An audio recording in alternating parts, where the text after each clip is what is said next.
Assalamualaikum warahmatullahi wabarakatuh. Apakah kalian sudah menyadari bahwa informasi adalah sebuah hal yang sangat penting untuk kita dapatkan di kehidupan sehari-hari? Lalu, apakah kalian sudah mengetahui cara, ciri-ciri dan prinsip dari informasi digital tersebut? Apakah kalian tertarik?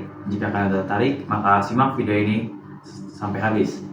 Sebelumnya, perkenalkan, nama saya Muhammad Rasid Madi. Saya berasal dari kelas 10 TOA SMK 5 Banjarmasin.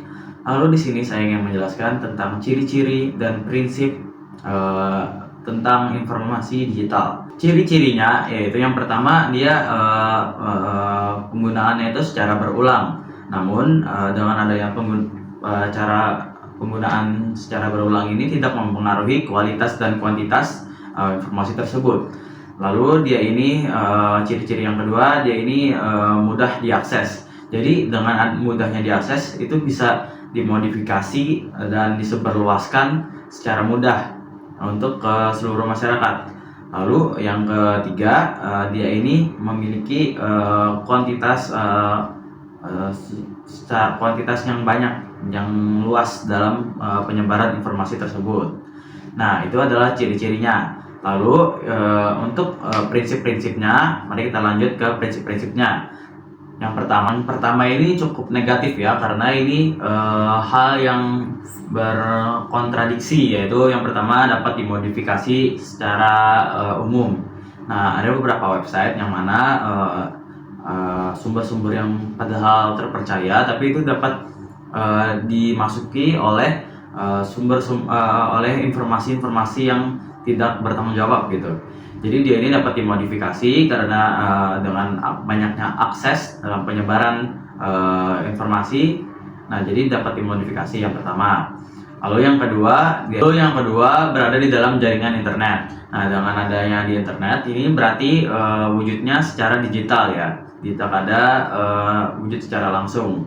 Nah, jadi dia ini memperdikit cost dari biaya penyebaran informasi, yang misalnya awalnya kita menggunakan koran, itu ada produksi korannya lagi. Nah, dengan adanya informasi digital ini kita tidak memerlukan pembiayaan untuk membuat koran tersebut, namun hanya langsung bisa dibaca dalam handphone tersebut di website-website yang terpercaya.